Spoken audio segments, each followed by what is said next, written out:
Ya, apa nasangan nang guruta muak melo itau aula ma yang bagi antu tolib kami nan malakbi pertama kali untuk dipegurui, ya, yang paling apa kami nan malakbi di antara kitab kami nan malakbi untuk dipegurui nasangan nang guruta yaitu Kutubul Ghazali, kitabnya Imam Ghazali. Ya, ini Imam Ghazali ini seorang ulama besar, banyak kitabnya. Ya, jadi bahkan mau nang guruta kami nam malak di kita untuk ditale, kami nam malak di kita untuk dibaca adalah kitab-kitabnya Imam Ghazali. Fa in kana minal mubtadi'in mua ia doktor guru termasuk pemula, misal baru belajar, baru mengenal ilmu, maka yang cocok untuk dia pelajari adalah fal bidayah, yaitu kitab Bidayatul Hidayah. Itu bagi pemula cocok itu dipelajari, namanya kitab Bidayatul Hidayah. Wa illa mu'tana kitab Bidayatul Hidayah male meguru Arba'in al-Asli. Arba'in al-Asal, itu kitab Arba'in al-Asal. Belajar kitab itu. Kalau bisa juga belajar kitab yang namanya Minhajul Abidin. Jadi ini ada kitab, 3 kitab ini karangannya Imam Ghazali, kitab dasar untuk dipelajari, yaitu Bidayatul Hidayah, Minhajul Abidin, dan kitab Arba'in al-Asal. Ya, itu. Ini bagi pemula, kata ulama kita. Muak dia mau pahamna, kalau dia sudah memiliki pemahaman, ya, kalau dia sudah memiliki pemahaman, maka kitab yang paling cocok untuk dipelajari adalah Ihya Ulumuddin. Kitab namanya Ihya Ulumuddin. Jadi itu Imam Ghazali adalah ulama yang luar biasa. Ya, bahkan kitab Ihya Ulumuddin mawani Imam Nawawi rahimahullah taala, pengarang kitab Syarah Majmu' al-Muhadzab, beliau mengatakan kadal Ihya kal Quran. Ihya itu hampir seperti Al-Quran. Maksudnya apa? Bobot isi kitabnya yang luar biasa. Nah, mudah-mudahan nanti di majelis ini sampai nanti waktunya kita mengkaji Ihya Ulumuddin. Sekarang ini belum waktunya ya. Nah, sekarang belum waktunya ke pemilu terus mana ini ibu. Yang mau terpayah dapat guru. Nah, belum waktunya kita belajar Ihya Ulumuddin. Kita ini masih cocok yang dasar-dasar dulu. Nanti suatu saat nanti mungkin saya juga umurnya sudah 50 tahun, kalau panjang umur baru kita mengkaji kitab Ihya Ulumuddin. Untuk sekarang ini belum. Ya, belum waktunya kita mengkaji kitab Ihya Ulumuddin. Makanya kita awali dulu dengan kitab Bidayatul Hidayah. Ya, kitab Bidayatul Hidayah. Jadi pada malam hari ini kita tidak akan membaca kitab, hanya sedikit ya pengenalan. Siapa itu Imam Ghazali, bagaimana itu kitabnya Imam Ghazali, karena disebutkan tak kenal maka tak kenal maka tak sayang. Ya, tapi ya memang begitu. Ya, ada kemarin cerita sama saya. Ya, ada seorang kiai, dia cerita, bilang saya itu nanti sayang sama istri saya ketika menjalani rumah tangga selama 9 tahun. 9 tahun dia hidup sama istrinya, nanti dia mulai jatuh cinta sama istrinya ketika 9 tahun itu. Mungkin karena dijodohkan. Ya, tapi apapun itu ini ya, buat pegangan untuk semuanya, apapun itu ya. Kalau misal rumah tangga dibangun tanpa cinta, tapi rumah tangga itu ada berkah, insya Allah dengan berkahnya itu akan menumbuhkan cinta. Tapi kalau rumah tangga dibangun dengan dasar cinta tidak ada berkah, maka lambat laun cinta itu akan pudar. Tidak sedikit orang pacaran 9 tahun, menikah, tidak cukup 1 tahun cerai. Tidak cukup 1 tahun cerai. Dan tidak sedikit juga orang yang dijodohkan, bahkan waktu apa sialan, kalau mana bisa pulau sumang napik diri boyana. Banyak itu ya orang-orang dulu. Sekarang lihat berumah tangganya bahagia dan sebagainya. Nah, jadi bekal yang paling utama untuk dibawa dalam rumah tangga itu bukan hanya sekedar modal cinta, tapi modal berkah. Ya, berkah atau ridho dari orang tua. Ya begitu. Jadi jangan sampai di antara kita ada yang berani memaksa untuk menikah tanpa mendapatkan restu dari kedua orang tuanya. Ya, dikhawatirkan rumah tangganya, dan memang rata-rata tidak ada rumah tangga yang bertahan kalau dibangun tanpa restu kedua orang tua. Ya begitu. Ya, makanya ada pegangan guru kami yaitu Profesor Dr. K. Haji Yahya Zainal Ma'arif atau yang disebut dengan Buya Yahya, itu pernah mengatakan begini, bangunlah cinta di atas pernikahan, jangan bangun pernikahan di atas cinta. Itu kata beliau. Nah, ini memang ya kita kenal maka tak sayang ya, tapi pengenalan itu butuh yang namanya proses ya. Tidak ada orang satu hari langsung kenal tidak ada ya. Paling kalau pas hari pertama masih dia nampakkan yang baik-baiknya saja ya, hari kedua ya masih nampak yang baik-baiknya saja ya. Tapi kalau sudah hari 1 tahun, 2 tahun, 3 tahun baru mulai nampak sifat aslinya. Ternyata bos sekali Pak. Contoh saja ya, atau pemudangan yang awalnya pacaran si mata senyum-senyum, si colong beringis gomi ya, beringis 100.000 ya, dia tuh pengirim 100.000 ya, artinya ya, tahu beringis 100.000. Coba kalau kita dikasih uang 1.000 sama 100.000, kita kan beringis beringis 100.000 ya. Sepana pura siala pemudangan percayaan ya, begitu. Sebelum menikah enggak naik bidadari, sepana pura siala ya, menjadi nenek lampir. Itu kan begitu kadang-kadang. Jadi namanya proses pengenalan itu butuh yang namanya jangka waktu ya. Jadi ini untuk yang calon-calon ini ya, yang mau menikah ya, dipertimbangkan sebaik mungkin, karena pernikahan itu bukan saya terima nikahnya 1 tahun 2 tahun cerai, bukan. Pernikahan itu sejak awal kita akad, itu kita terus pegang sampai meninggal ya. Begitu. Jadi kita kembali dalam pembahasan bahwa Imam Ghazali ini adalah sosok ulama yang luar biasa. Bahkan tidak ada ulama yang menempuh jalan mendekatkan dirinya kepada Allah Subhanahu wa taala, khususnya dalam ilmu tarikat, dalam ilmu tasawuf, kecuali melalui kitabnya Imam Ghazali.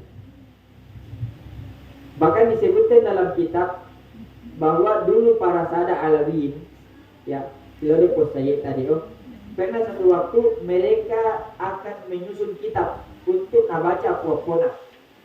Dia mau susun kitab-kitab. Tepana tanda kitab Ihya Ulumuddin, dia baca kitab Ihya Ulumuddin. Tepapa nawa sebelumnya ini kami mau mengarang kitab untuk membaca apa-apa. Tapi setelah saya membaca kitab Ihya Ulumuddin, maka tidak perlu lagi mengarang kitab. Cukup Ihya Ulumuddin yang kita pelajari sebagai pegangan untuk anak cucu kita. Nah, jadi ini kitab Ihya Ulumuddin. Tapi bukan itu yang kita pelajari, karena yang kita pelajari adalah kitab Hidayatul Hidayah.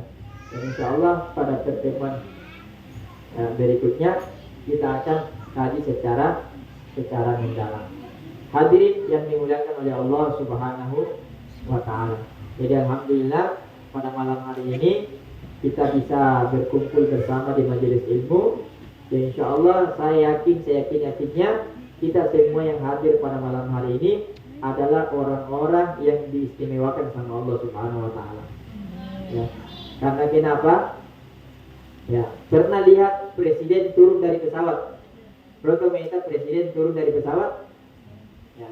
Biasanya di berita itu presiden datang ke sebuah negara, turun dari pesawat, biasanya di bawah tangga itu apa yang disediakan di situ? Karpet. Tidak diizinkan seorang presiden untuk menginjak langsung tanah. Disiapkan karpet merah. Sekiranya karpet merah itu yang dijalani sama presiden. Kenapa seperti itu? Karena presiden adalah orang yang istimewa. Maka kita hadir di majelis seperti ini yakin dan percaya bahwa yang hadir di majelis ilmu adalah orang-orang yang istimewa. Kenapa demikian? Karena Rasulullah Shallallahu Alaihi Wasallam mengatakan, Innal malaikata la tad'u. Malaikat itu meletakkan ajnihah. Malaikat meletakkan sayap-sayapnya li talibil ilmi, bagi orang yang menuntut ilmu. Kenapa? Ridho bima yasna'un. Karena malaikat ridho dengan apa yang mereka kerjakan. Jadi kita tadi dari rumah, mungkin ada yang dari tetangga, dari asrama, ya, ada yang dari Pangbusuang, ini dari mana? Banua Baru dan sebagainya. Nah, dari rumah, mulai kita meninggalkan rumah, itu kita melewati sayapnya malaikat. Bahkan di tempat seperti ini bisa katakan sama Rasulullah, mastama'a qaumun fi baitin min buyutillah, atau fi baitin. Tidaklah satu kaum berkumpul dalam satu tempat yadhkuruna Allah Ta'ala, mereka berzikir kepada Allah Subhanahu Wa Ta'ala, wa yatadzakaruna bainahum, lalu mereka saling mengingatkan karena Allah Subhanahu Wa Ta'ala, kecuali tempat itu hafathumul malaikat.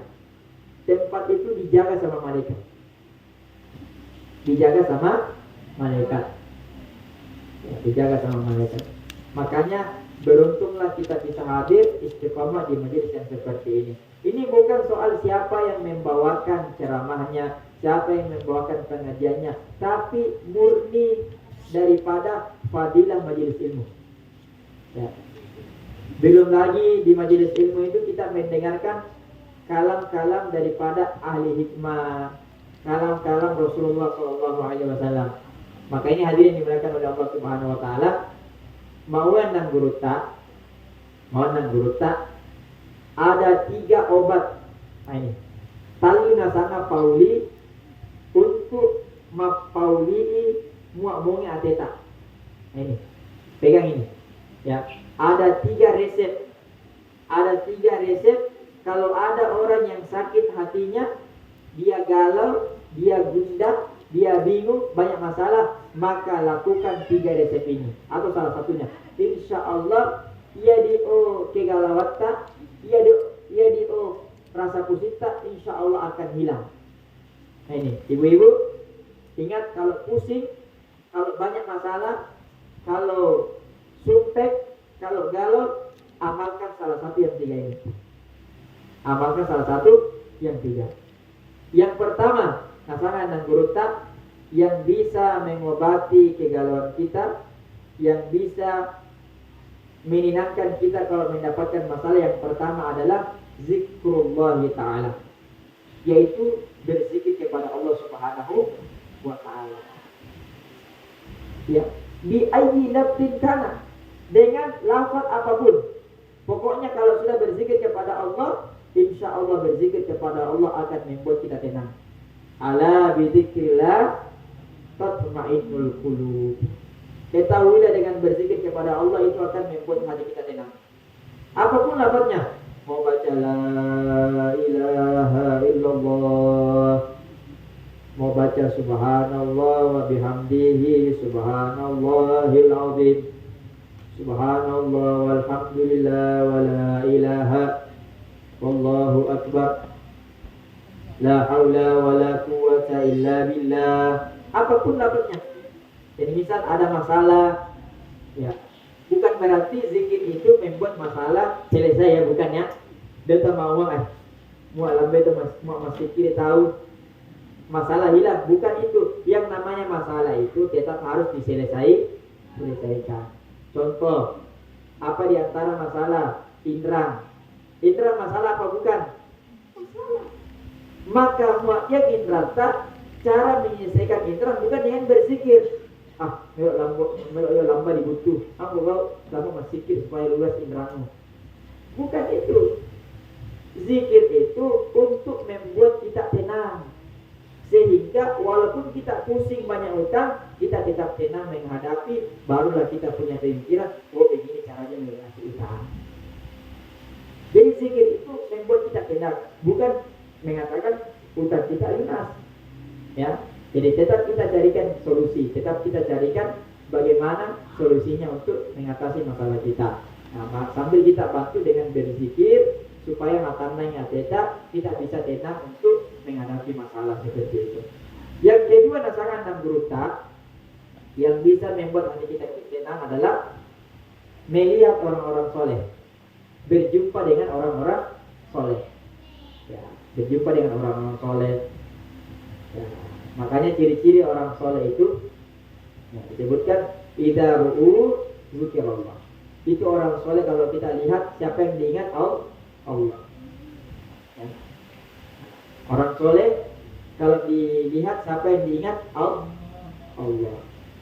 Beda dengan kita kalau dilihat siapa yang diingat hutang. Kalau kita siapa yang diingat neraka. Kalau orang soleh ketika kita bertemu yang diingat adalah Allah. Nah, itu salah satu ciri-ciri orang soleh ini. Ya mungkin kita masih jauh dari sifat-sifat yang seperti ini. Nah, tapi ada orang-orang itu kalau dipandang wajahnya, kita ingat sama Allah Subhanahu wa Ta'ala. Makanya ada seorang ulama dulu, dia pernah sengaja keliling masjid.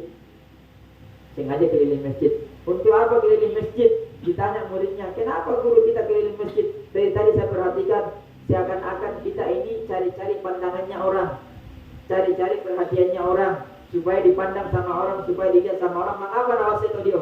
Apa nasangan dan guru tak ma'wani inna lillahi ibadat idza nadharu ila saksin aksahu sa'adah. Ya. Ia doa hamba Allah Ta'ala dia tuh jadi mua naita mesa tahu ia doa naita tiba-tiba menjadi kesalaman. Artinya apa? Pandangannya orang soleh itu, kalau kita mendapatkan pandangannya orang soleh, tiba-tiba membuat hati kita tenang. Itu ada memang beberapa orang itu. Makanya kita anjurkan kalau ada datang orang soleh, kita datang di sana. Ya biasanya kalau ada acara-acara besar kayak di Mandar ini, biasanya haulnya guru soleh dan guru saleh, haulnya petua, itu biasanya haul-haul itu mengundang orang-orang soleh. Kita hadir. Untuk apa hadir? Bukan hanya sekedar mendengarkan ceramah, ya. Nah, tapi bagaimana kita bisa melihat orang-orang soleh di tempat itu, atau minimal kita duduk di situ untuk mendapatkan keberkahan majelisnya. Kemudian yang terakhir, nasangan dan gurita yang bisa membuat hati kita tenang kalau banyak masalah adalah mendengarkan perkataan orang-orang soleh atau mendengarkan perkataan ulama ahli hikmah. Nah, dengan mendengarkan kalam-kalam mereka, dengan mendengarkan ucapan mereka, atau mungkin syair-syair mereka, itu membuat kita hati tenang. Ya, ya alima sirri minna la tatiki situ'anna. Itu kalamnya orang soleh, syairnya yang luar biasa. Itu banyak-banyak kita dengarkan, termasuk Watibul Haddad yang sering kita baca pada maghrib. Itu semua adalah susunan orang-orang soleh. Maka mendengarkan itu insya Allah akan membuat hati kita tenang. Jadi ini saja yang bisa kami sampaikan malam-malam hari ini. Mudah-mudahan kita semua sehat afiat, dan insya Allah memberikan kita kesempatan di pengajian pekan depan kita bisa kembali bersama untuk melaksanakan jalsah mungkinaya dengan mengkaji kitab Hidayah karya Imam Ghazali. Amin amin ya rabbal alamin.